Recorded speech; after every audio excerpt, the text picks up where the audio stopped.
कविकुलतिलक श्रीमत्त्रिविक्रम पंडिताचार्य विरचित श्रीहरिवायुस्तुतिः।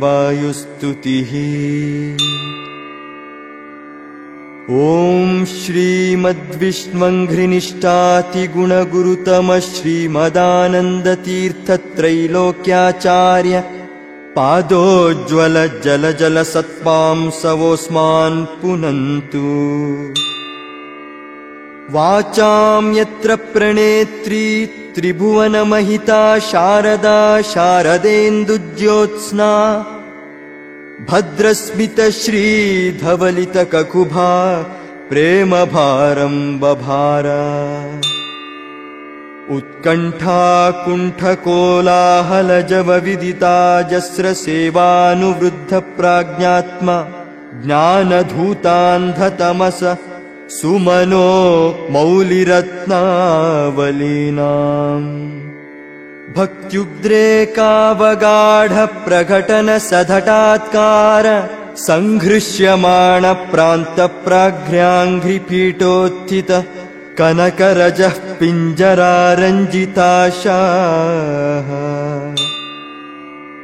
जन्माधिव्याध्युपाधिप्रतिहति विरहप्रापगाणां गुणानाम्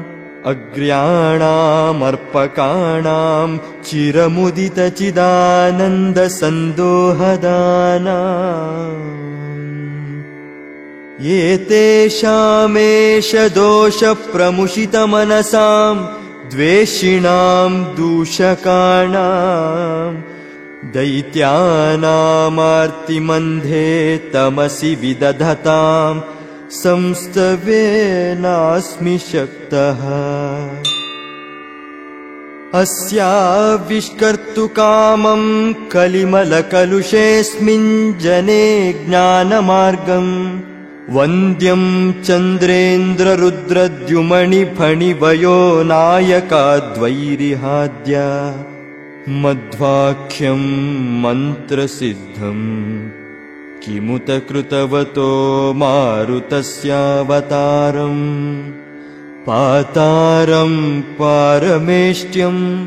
पदमपविपदः प्राप्तुरापन्नपुंसाम्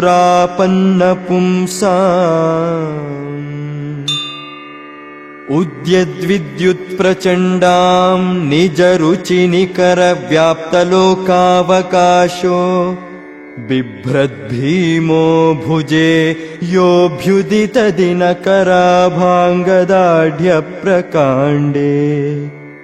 वीर्योधार्यां गदार्ग्यामयमिह सुमतिं वायुदेवो विदध्यात् अध्यात्मज्ञाननेता यतिवरमहितो भूमिभूषामणिर्मे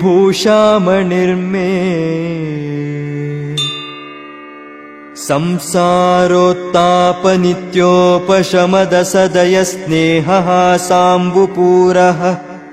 प्रोद्यद्विद्यानवद्यद्युतिमणिकिरणश्रेणिसम्पूरिताशः श्रीवत्साङ्काधिवासोचिततरसरल श्रीमदानन्दतीर्थक्षीराम्भोधिर्विभिन्द्याद्भवदनभिमतम् भूरि मे भूतिहेतुः। मूर्धन्येषोऽञ्जलिर्मे दृढतरमिहते बध्यते बन्धपाशच्छेत्रे दात्रे सुखानां भजति भुवि भविष्यद्विधात्रे द्युभर्त्रे अत्यन्तं सन्ततं त्वं प्रदिश पदयुगे हन्त सन्तापभाजाम् अस्माकं भक्तिमेकां भगवत उत ते माधवस्याथवायोः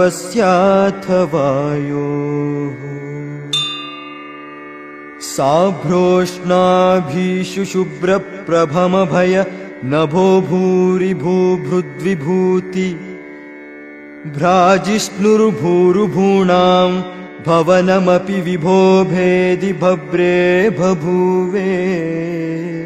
येन भ्रुविभ्रमस्ते भ्रमयतु सुभृशं बभ्रुवद्दुर्भृताशान् भ्रान्तिर्भेदावभासस्त्विति भयमभिभूर्भोक्ष्यतो मायि भिक्षु ये मुं भावं भजन्ते सुरमुखसुजनाराधितं ते तृतीयम् भासन्ते भासुरैस्ते सहचरचलितैश्चामरैश्चारुवेषाः वैकुण्ठे कण्ठलग्नस्थिरशुचिविलसत्कान्तितारुण्यलीला लावण्या पूर्णकान्ता कुचभरसुलभाश्लेषसम्मोदसान्द्राः आनन्दान्मन्दमन्दा ददति हि मरुतः कुन्दमन्दारनन्द्या वर्तामोदान् दधाना मृदुपदमुदितोद्गीतकैः सुन्दरीणाम् वृन्दैरावन्द्यमुक्तेन्द्वहिमगुमदनाहीन्द्र देवेन्द्रसेव्ये मौकुन्दे मन्दिरेऽस्मिन्न विरतमुदयन्मोदिनां देवदेवा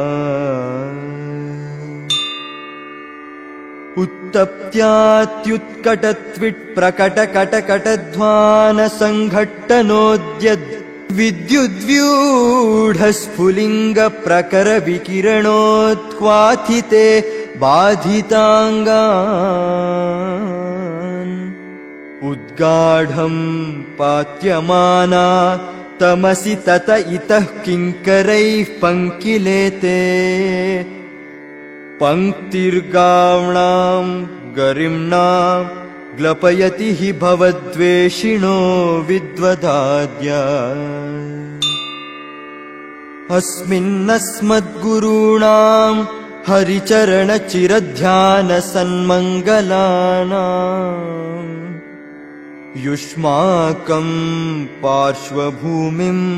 धृतरणरणिकस्वर्गिसेव्यां प्रपन्नः यस्तु दास्ते स अस्तेधि भवमसुलभक्लेशनिर्मोकमस्त प्रायानन्दं कथं चिन्न वसति सततं पञ्चकष्टेति कष्टे क्षुत्क्षामान् रूक्षरक्षो रधकरनखरक्षुण्णविक्षोभिताक्षान् आमग्नानन्धकूपे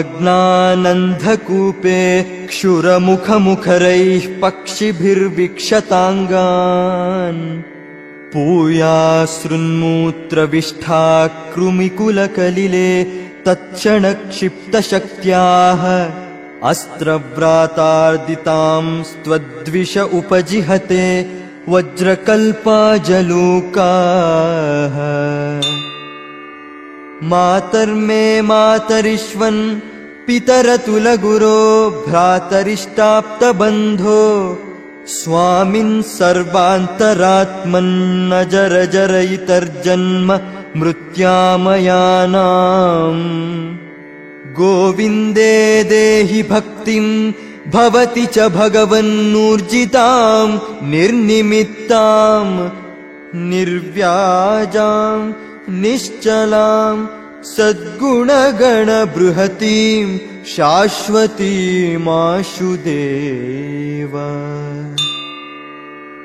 विष्णोरत्युत्तमत्वादखिलगुणगणैस्तत्र भक्तिं गरिष्ठाम् आश्लिष्टे श्रीधराभ्याममुमथ परिवारात्मना सेवकेषु यः सन्धत्ते विरिञ्चश्वसनविहगपानन्तरुद्रेन्द्रपूर्वे स्वाध्यायं स्तारतम्यं स्फुटमवति सदा वायुरस्मद्गुरुस्तम् तत्त्वज्ञान्मुक्तिभाजः सुखयसि हि गुरो योग्यता तारतम्या दाधत्से मिश्रबुद्धिं स्त्रिदिव निरयभूगोचरान् नित्यबद्धान् तामिस्रान्धादिकाख्ये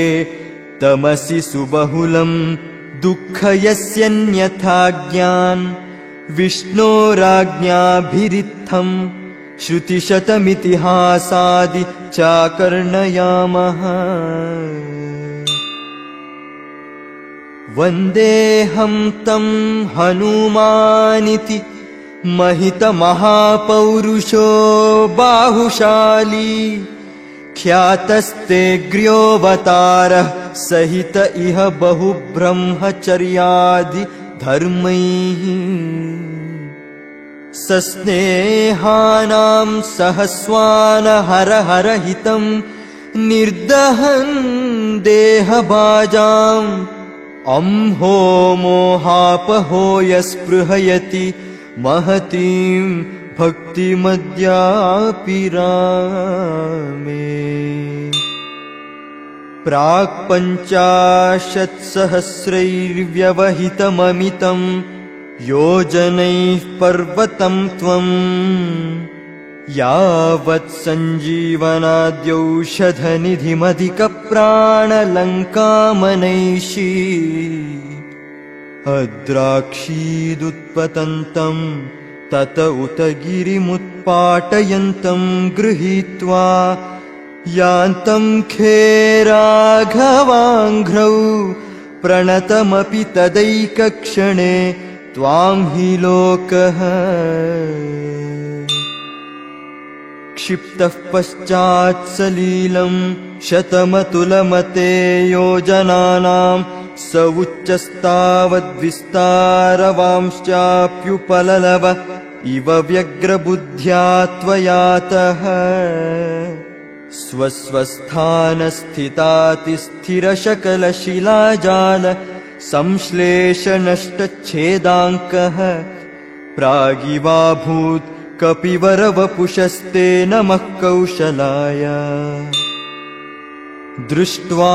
दुष्टाधिपोरस्फुटितकनकसद्वर्मघृष्टास्थिकूटं निष्पिष्टं हाटकाद्रिप्रकटतटतटाकातिशङ्को जनोऽभूत् येनाजौ रावणारिप्रियनटनपटुर्मुष्टिरिष्टं प्रदेष्टुम् किं नेष्टे मे सतेष्टापदकटकतटित्कोटिभामृष्टकाष्ठः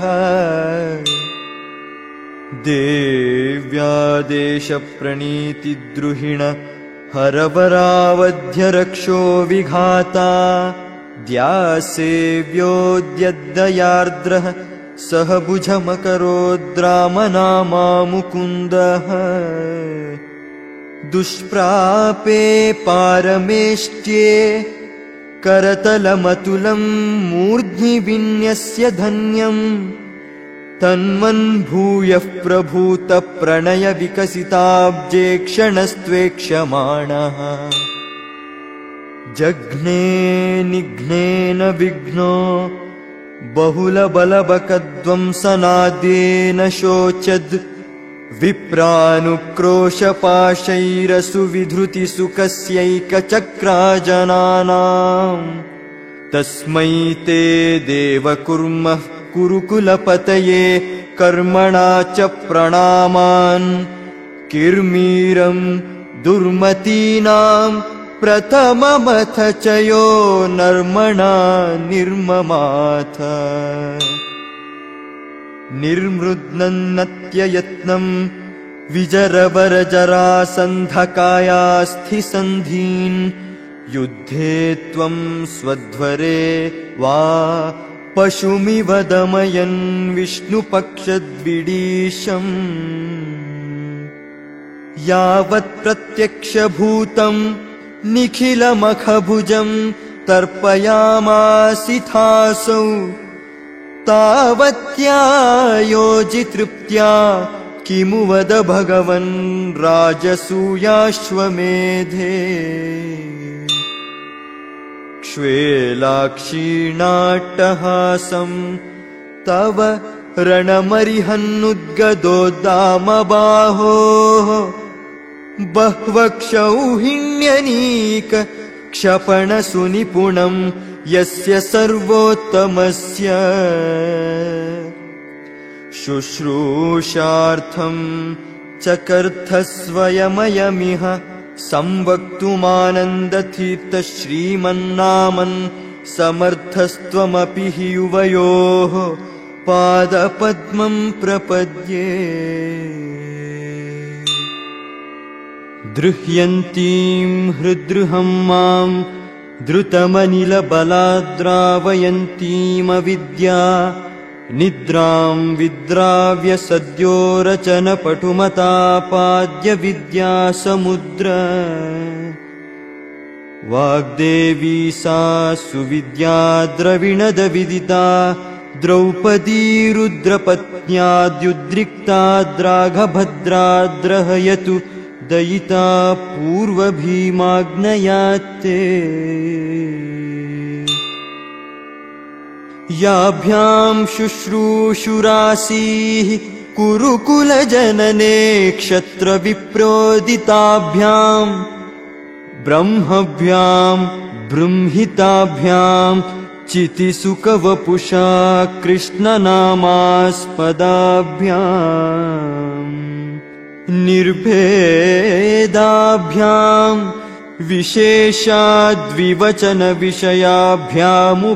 विशेषाद्विवचनविषयाभ्यामुभाभ्याममूभ्यां तुभ्यं च क्षेमदेभ्यः सरसिजविलसल्लोचनेभ्यो नमोऽस्तु गच्छन् सौगन्धिकार्थं पथि स हनुमतः पुच्छमच्छस्य भीमः प्रोद्धर्तुं नाशकत्सत्त्वमुमुरुवपुषा भीषयामास चेति पूर्णज्ञानौजसोस्ते गुरुतमवपुषोः श्रीमदानन्दतीर्थक्रीडामात्रं तदेतत्प्रमददसुधियां मोहकद्वेषभाजाम्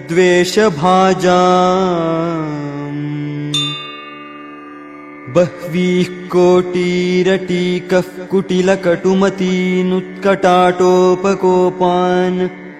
द्राक्चत्वं सत्वरत्वाच्छरणदगदया पोथयामासिथारीन्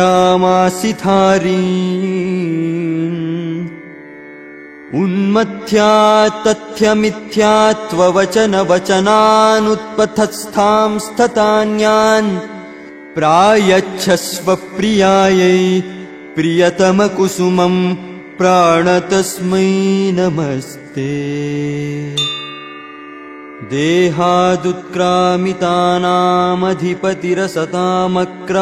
देहादुत्क्रामितानामधिपतिरसतामक्रमाद्वक्रबुद्धिः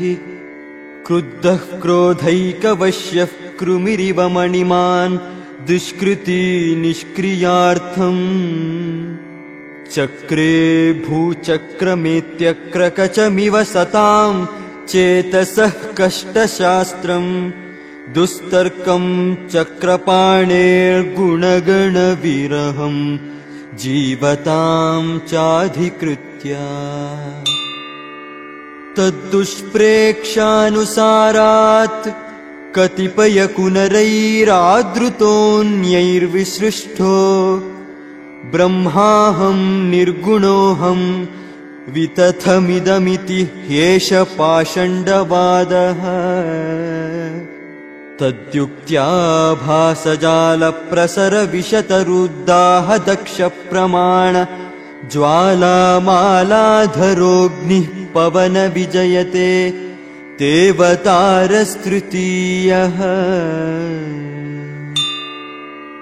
आक्रोशन्तो निराशा भयभरविवशश्वाशयाश्छिन्नदर्पा वाशन्तो देशनाशस्त्विति बत कुधियां नाशमाशादशाशु धावन्तो श्लीलशीला वितत शपथ शापा शिवाः शान्तशौर्याः त्वद्व्याख्या सिंहनादे सपदि ददृशिरे मायिगो मायवस्ते त्रिष्वप्येव्यावतारेश्वरिभिरपघृणम् हिंसितो निर्विकारः सर्वज्ञः सर्वशक्तिः सकलगुणगणापूर्णरूपप्रगल्भः स्वच्छस्वच्छन्दमृत्युः सुकयसि सुजनम् देवकीं चित्रमत्र त्राता यस्य त्रिधामा जगदुतवशगम् किङ्करा शङ्कराद्याः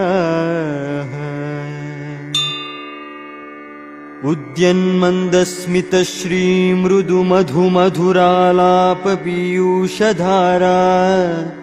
पूरासे कोपशान्ता सुखसुजनमनोलोचना पीयमानम् सन्द्रक्ष्ये सुन्दरं सन्दुहदिह महदानन्दमानन्दतीर्थ श्रीमद्वक्त्रेन्दुबिम्बं दुरितनदुदितं नित्यदाहं कदानु प्राचीनाचीर्णपुण्योच्चय चतुरतराचारुतश्चारुचित्तान् अत्युच्चां रोचयन्तीं श्रुतिचितवचनां श्रावकांश्चोद्यचुञ्चून् व्याख्यामुत्खातदुःखां चिरमुचितमहाचार्यचिन्तारतांस्ते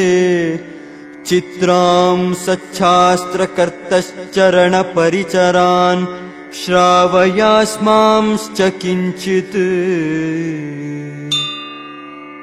पीठे रत्नोपक्लप्ते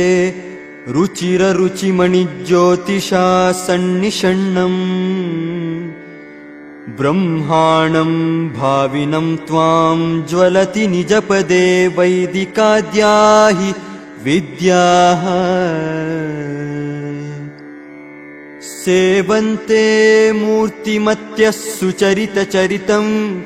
भाति गन्धर्वगीतम् प्रत्येकं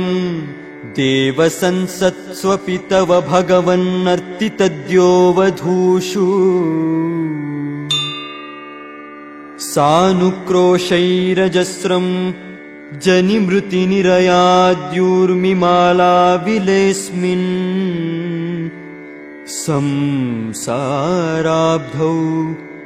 निमग्नांश्चरणमशरणानिच्छतो वीक्ष्य जन्तून् युष्माभिः प्रार्थितः सञ्जलनिधिशयनः सत्यवत्यां महर्षे व्यक्तश्चिन्मात्रमूर्तिर्न खलु भगवतः प्राकृतो जातु देहः अस्तव्यस्तं समस्तश्रुतिगतमधमैः रत्नपूगं यथान्धैः अर्थं लोकोपकृत्यै गुणगणनिलयः सूत्रयामास कृत्स्नम् योऽसौ व्यासाभिधानस्तमहमहरहर्भक्तितस्तप्रसादात् सद्यो विद्योपलब्ध्यै गुरुतमम गुरुं देवदेवं नमामि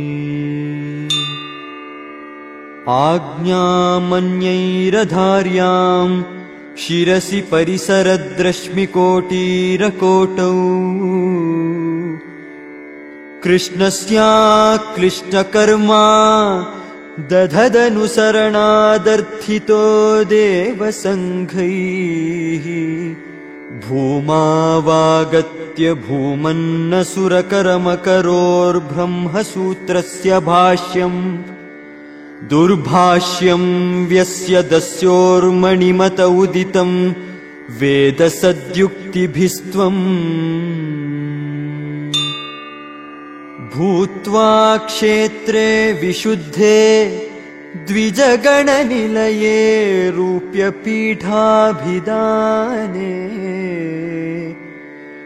तत्रापि ब्रह्मजातिस्त्रिभुवनविशदे मध्यगेहाख्यगेः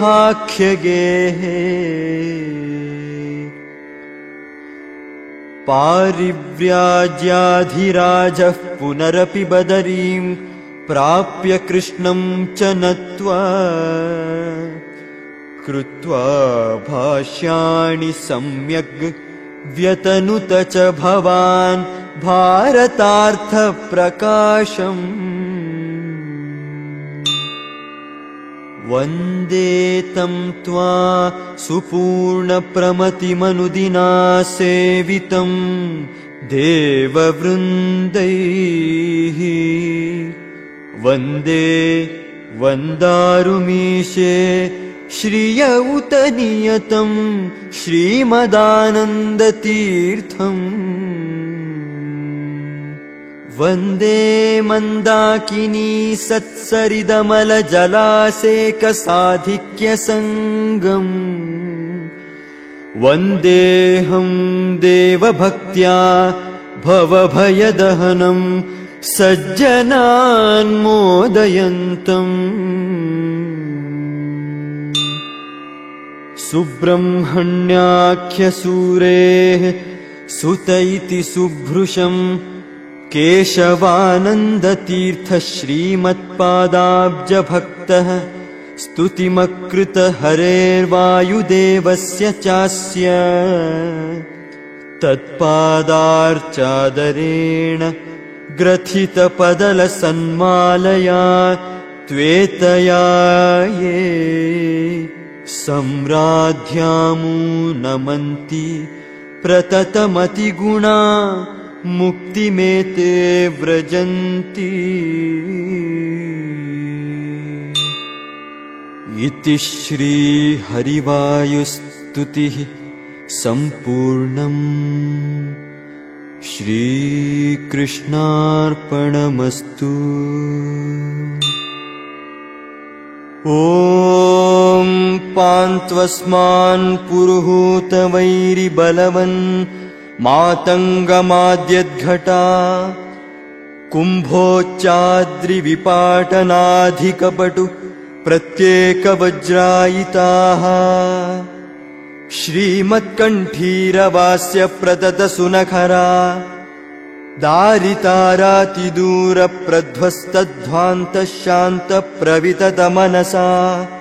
भाविता भूरिभागैः लक्ष्मीकान्तसमन्ततोऽपि कलयन् नैवेशितुस्ते समम् पश्याम्युत्तमवस्तु दूरतरतोपास्तम् रसो योष्टमः यद्रोषोत्करदक्षनेत्रकुटिलप्रान्तोत्थिताग्निस्फुरत् खद्योतोपमविस्फुलिङ्गभसिता ब्रह्मेश शक्रोत्कराः